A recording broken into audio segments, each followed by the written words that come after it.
We are tired of being called bad people for being the good people.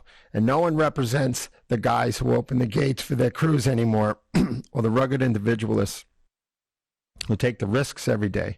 You know, they're not flipping Whoppers and Burger King. Not that that's a bad thing, but, you know, the producers in society are under assault. There's no doubt about it.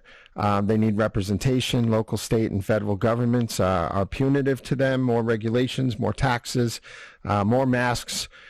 So we need to get back to the roots of what made America great. I want to welcome to our show right now Daniel Miller. He's the president of TexitNow.org. Daniel, welcome. Hey, thanks for having me back. Yeah, it's really nice to see you again. I know there's a lot going on. There is a movement in Texas that 90% of Texas Republicans endorse. Tell me about it. Yeah, so for the viewers who aren't familiar with what we do, I'm president of an organization called the Texas Nationalist Movement, and we launched a campaign when we launched our organization. And the campaign has since become called Texit Now, where you can find out more at texitnow.org. But essentially what it is we want to give Texans a vote on whether or not to reassert our status as an independent nation. To effectively withdraw from the union and govern ourselves. And so, we've made tremendous progress since 2005. And of course, the news that broke yesterday was the Republican Party of Texas officially added not one, but two planks to its platform calling for a vote on Texit. One passed with 80% and one passed with 88%. And, to top that off, news has all been gravy here lately because this morning a poll dropped, a third-party polling from Survey USA, that showed that 66% of Texans want to vote yes on Texit. So we're looking right now at being closer than we've ever been to returning the right of self-government to the people of Texas and being free of these 2.5 million unelected federal bureaucrats. Can you deport the liberals from Austin back to California? Well, what's funny is a lot of people talk about that, and one of the facts that you see about independence movements around the world over the last 75 years is you see some self-deportation, but frankly, this is really, I think, the benefit and why all states, not just a state like Texas, but states like California, New Hampshire, many of these other states should entertain becoming self-governing independent nations, because as long as we are all tied together in this federal system, we will always suffer every 2 to 4 years in a fight for control over Washington, D.C. to effectively either push our policies on everyone or have their policies pushed on us. And instead, what we can do is we can really embrace the vision of the founders and the framers and have each of these as self-governing independent states and let them be laboratories for liberty and innovation and let people vote with their feet. So how real is this? What was stunning is at that Republican convention, you had 90% of the delegates. I think you had something like a big percentage of the 8,800 delegates voting to put a referendum on the 2023 general election ballot for the people of Texas to determine whether Texas can become an independent nation. This is real, right? It's a bombshell, right? And so one of the challenges that we run into, David, is that this process has been happening for years, right? These things don't just suddenly happen overnight, and nor do you want them to. Article 1, Section 2 of the Texas Constitution starts with the words, all political power is inherent in the people. So it must, at its foundation, be a people movement. So we had back in 2016, we had a poll in 2014 that showed that a majority of Republicans believe that Texas should withdraw from the Union. You go to 2016, there was a very public floor fight at the Republican convention over this issue. Then you fast forward to 2020, you had a plank added that recognized the right of the state to withdraw from the Union. And here we are in 2022 with not one plank, but two planks with overwhelming majorities of Republicans, which, I have to remind everyone, the Republican Party of Texas is the dominant political party here in Texas. We hold every statewide elected office. The Republican Party of Texas, holds the governorship, majorities in the House, majority in the Senate, and it was at the largest political convention in the world.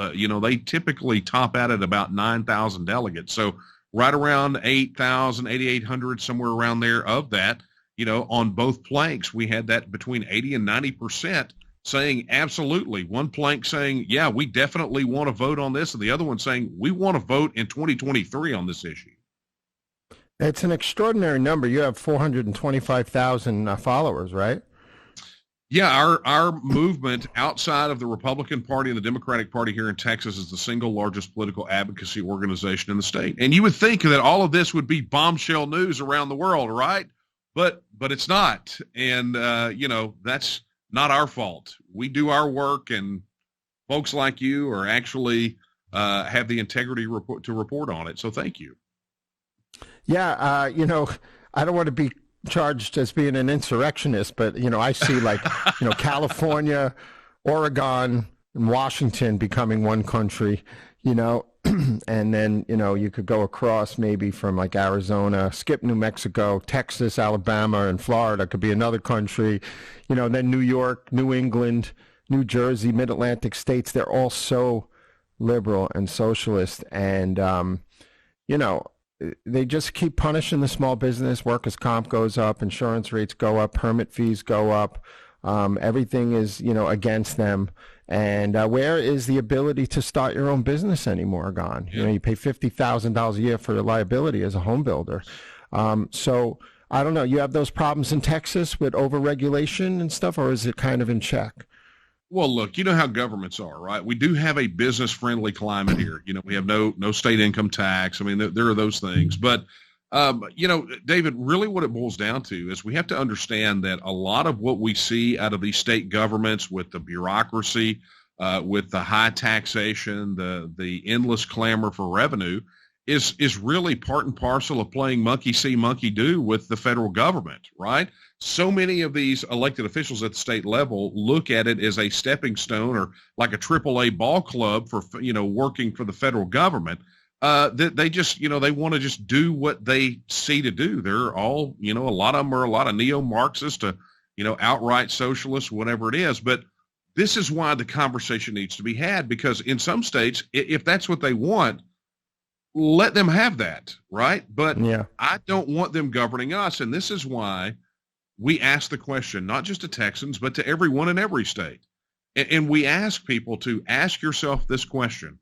If your state right now was a self-governing independent nation, right? You had control over your own border policy, your own immigration policy, you had your own currency, you had all those things. And instead of talking about withdrawing from the union, you were talking about whether or not your state should join the union.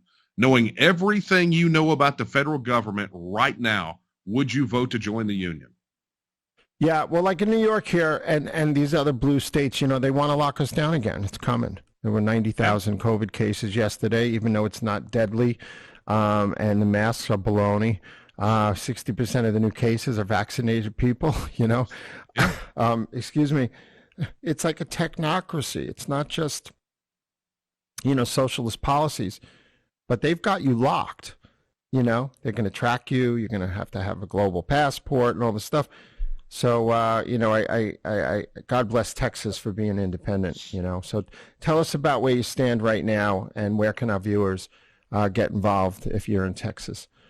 Yeah, absolutely, David. And look, before I even say that, let me just tell you, don't give up hope. Don't give up the faith, right? The people can be heard. And that's why we do what we do. It's why I've woken up every day for 25 years and have fought for Texas independence, even when this was polling in single digits. That's why we have sites like texitnow.org where people can go and get answers to their questions.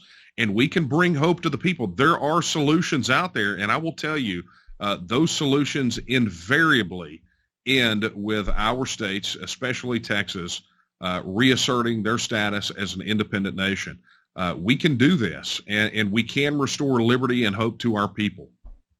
The first state I visited during the lockdowns for Real America's Voice News a couple of years ago, I remember I didn't need a mask in the Dallas airport, and I didn't wear it anywhere. It was such a breath of fresh air, I got to tell you. So, all right. So I wanted to bring one other thing up to you, but I forgot. What is on the agenda this year for Texit? We have about a minute. Yeah, it's pretty straightforward. Now that we're out of convention, we're launching a major campaign in September as a lead up to the general election. 2 weeks after the general election, pre-filing for legislation starts, and we fully intend to see legislation filed.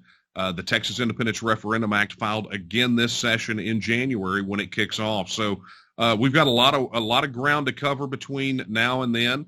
But we intend to utilize the passage of these platform planks and the new polling numbers to bludgeon our elected officials into submission. It's time for them to honor their oaths of the Texas Constitution and give Texans an up or down vote on Texas independence. All right, everybody. Daniel Miller, president of TexitNow.org. Get involved. Thank you so much for joining us, and we'll see you, okay? Thank you, David. Appreciate you so much. Great. Yeah, we're going to fight. We're still fighting. And everybody in the audience, I will be in Anchorage, Alaska at 5 p.m. live tonight, Eastern Time, and bringing you the Trump rally with Ed Henry and Karen Turk and Amanda Head. We're very excited. And thank you for joining us this week, and we'll see you next time.